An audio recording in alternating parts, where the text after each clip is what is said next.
Rick, the critic, when she come into your place, yo, you best not forget it. She gon' tell you how it is, cause she's Rick, the critic. When she all up in your city, yo, you best not forget it. Let you know if she like it, and if she get with it. Let the whole world know and be the first to admit it. Let you know if it's good and if she dig it, cause she's Rick, the critic. Rick, the critic, Rick, the critic, Rick, the critic. She the first to admit it if she can't dig it, cause she. Hi, I'm Rick the Critic, and welcome. Listen, we got a great show today. We're going to talk about a lot of things. Number one thing, I just saw the video of the shooting of the animal, the police officer that shot the animal, and I got a chance to, one of the guys here showed it to me on YouTube, and from what I could see, and it was really interesting because I looked at it really, really good. I saw 4 cop cars. Then I saw the police officers walking. I saw this guy with the dog. I don't know if he was taunting the police or it appeared that he had this camera in his hand and he was taking a picture of the police, and then he kind of walked away and he walked back, and then he put the dog in the car. Now, this is where it gets a little hazy. So the police officers walk towards him. He walks toward the police officers. They turn him around. They handcuff him. He's not resisting arrest. I mean, he seemed to be, in compliance. And so now the dog jumps out the car. When the dog jumps out the car, he's going towards the officers. And I didn't hear any warning. I mean, I could hear some type of I could hear someone talking, but I didn't hear what should have been done or what could have happened was talking to the gentleman and saying, "Look, call your dog." I didn't hear that, and I kept listening. Not that it didn't happen; it may have happened. I just didn't hear it. And then the other thing, as we had discussion about this, one of the other things was that maybe they should have just put the guy in front of the dog and said, "Look, call your dog, and call him off." Now, we can talk about all of this, and then I saw the shooting of the dog. I saw the dog kind of shaking and going down, and I heard this lady in the background, oh, she was crying, and I know that people, and I truly understand the love of animals and the love of dogs. My point is, and again, the police are taught to react. They're not taught to kind of like think the whole thing through. I mean, I don't think they process like that. I think that because they're out there like big banners with black and white on and that a lot is going on, I think that they just mainly react. And I think that this was kind of the reaction of the officer, is like, he's coming towards me, let me just handle this.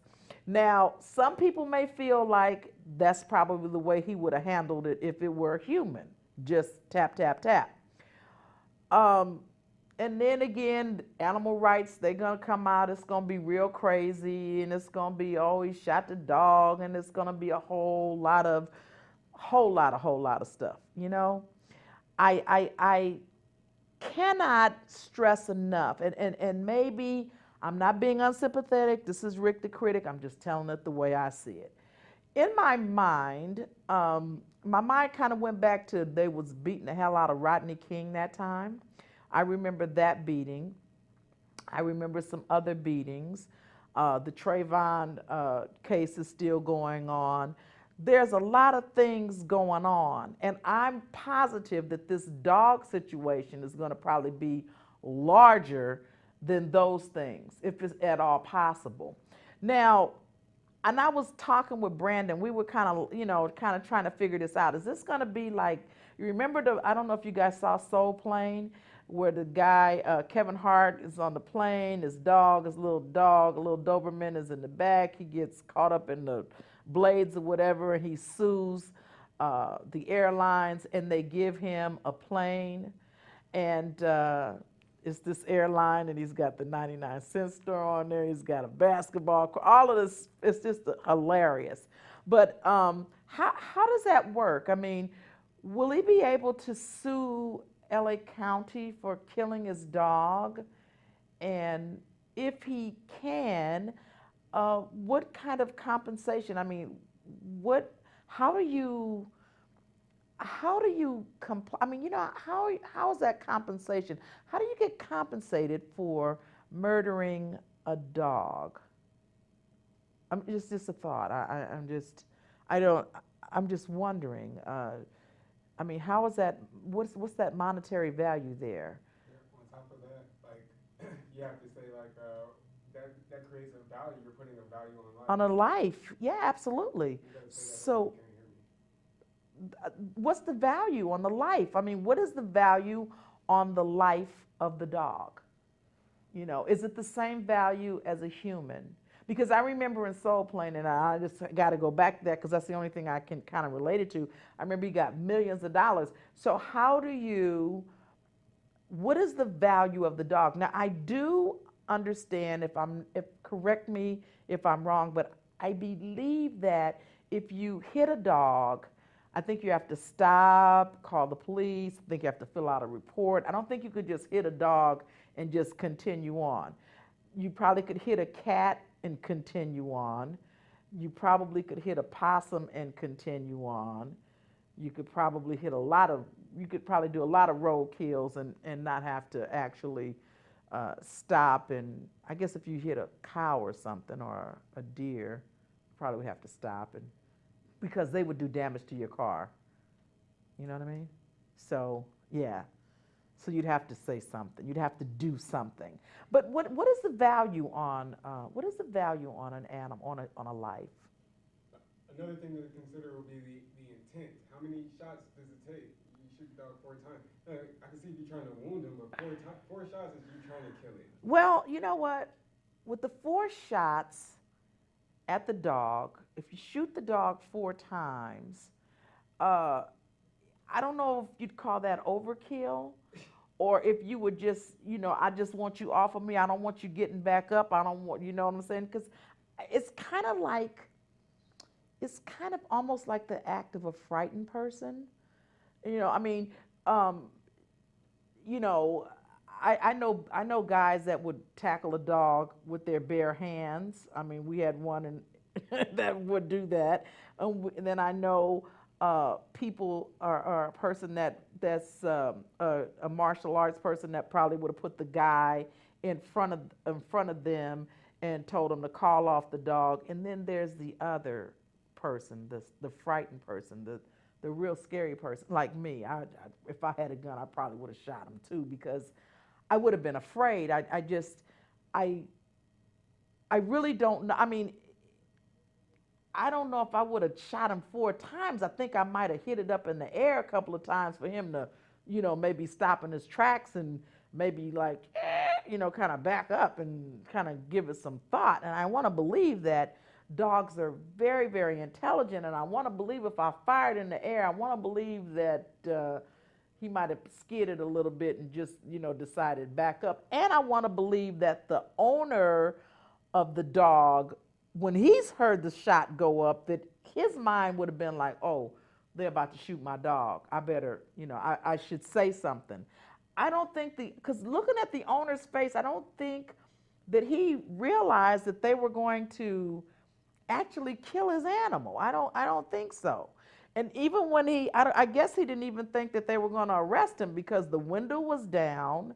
He put the dog in the car. Clearly, now that's an interesting point because now if he meant harm to come to the dog or he meant to deal with the policeman with the dog, he wouldn't have put the dog in the car because he could have actually just stood there because he kind of walked back and forth, back and forth. So he could have actually stood there with the dog and just really taunted the police. But the fact that he went and put the dog in the car meant that he was trying to get the dog out of harm's way, and whatever the consequences he was willing and ready to accept it. That's how I saw it.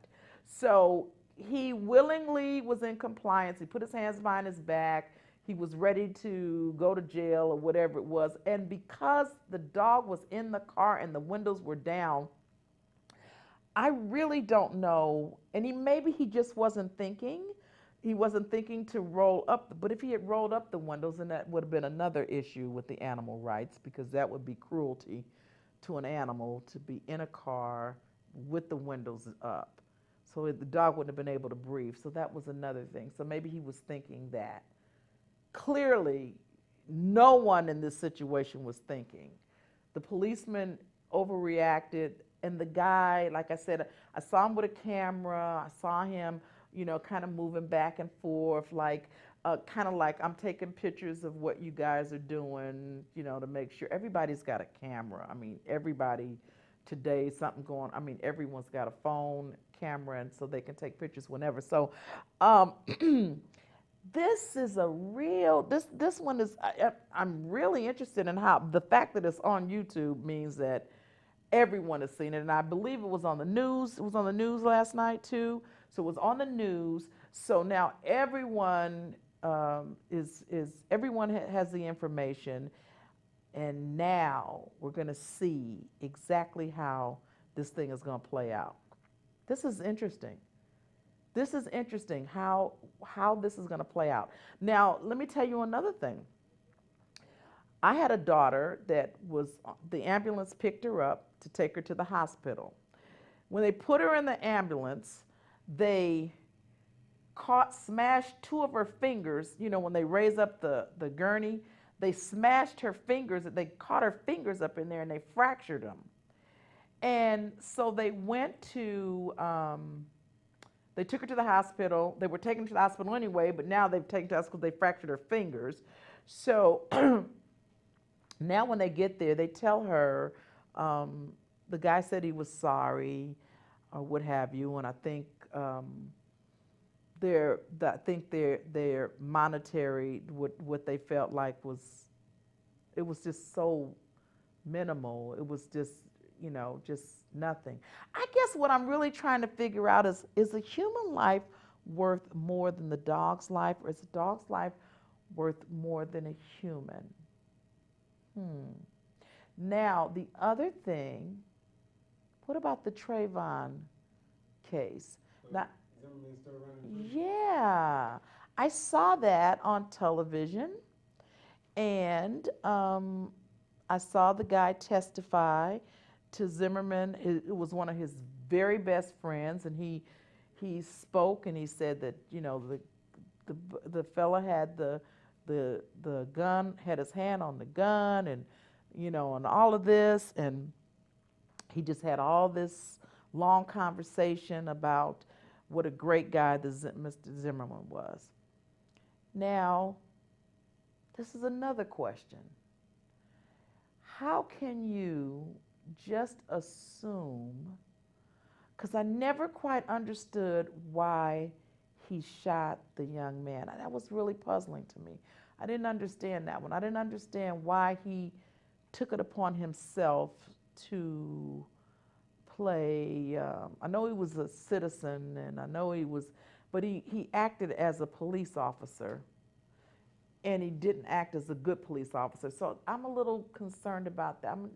That's confusing to me. But you know what? A lot of things confuse Rick the Critic. So that's why you, the viewers, you know, when we kind of bounce back and forth on different things, I'm just curious. I really, you know, we're gonna go to station break. We're gonna go to a PSA, and you know, do what you need to do. And while you're doing, I'm gonna ponder on this. So see you when you come back.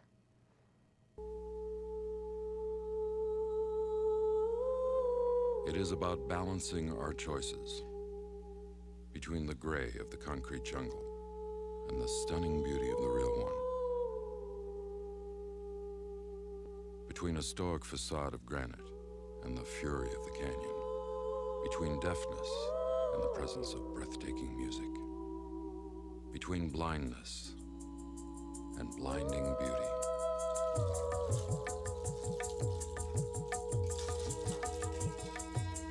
It's why there's EarthShare, the simple way to find balance. EarthShare is the workplace giving program bringing the leading environmental groups under one umbrella. Support EarthShare, support them all. EarthShare. Please ask your employer about workplace giving. To learn more, please visit our website. Can you tell which of these children was not born free?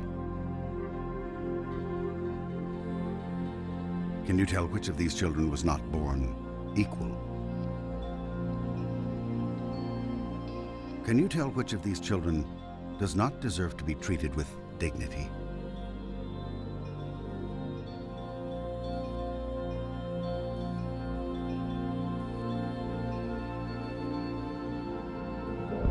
We can't either.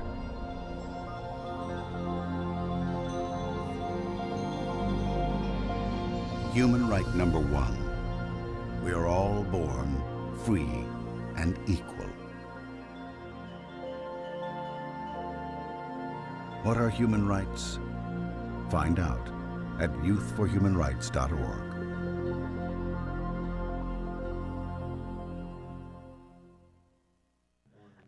And we're back. Okay, listen, if you left, we were talking about what is socially acceptable. We talked about the killing of the animal, of the dog last night, and we talked about some other things. But you know what? As I sit here and ponder, I thought about who actually makes these policies?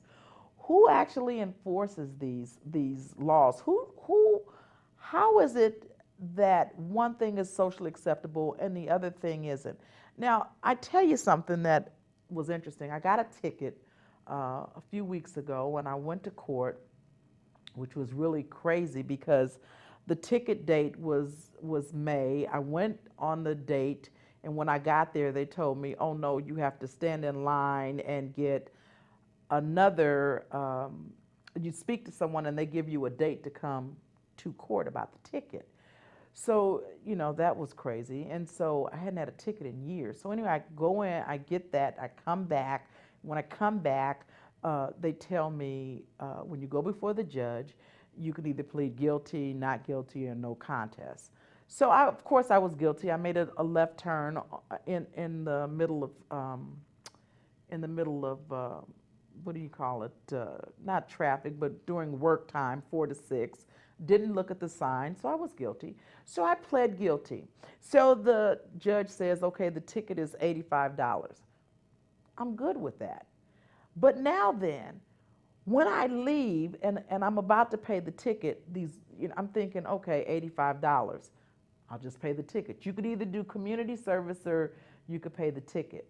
Now, community service is clearly, when you're talking community service, they may be talking about $3 an hour. You know what I'm saying? For it is indentured servants, but maybe $3 an hour. So in my mind, I'm thinking at $85, they might want 800 hours or something. It's just better to pay the ticket. But now when you get to the desk, when you get to the window, that $85 has been multiplied by 5. So instead of me paying $85, I end up paying $547 for fees and judges and all these different costs, court costs, all these different costs that they add on to the $85, which brought my grand total up to $547. So in my mind, I'm just like, whoa. And then in my back of my mind, I thought, it's too late to say you want community service. And even if you do want community service, if the ticket is $547, now we're probably talking about 2,000 hours of community service.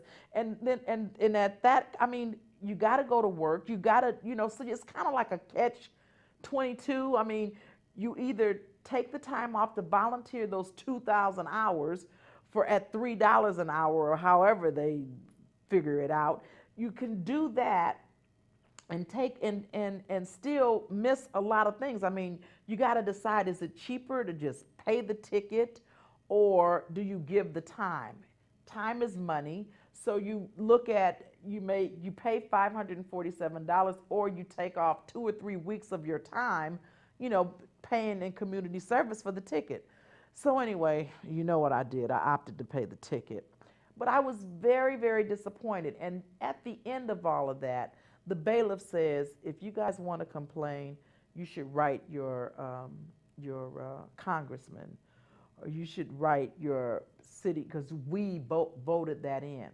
which brings me again to an interesting point.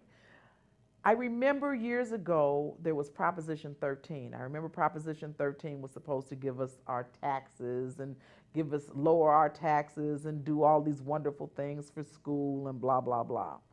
And I remember after Proposition 13 was voted in, I remember the children at the school. I mean, what they didn't tell us was that they withdrew all their government funding, and I think they said the lottery would take care of it and someone else.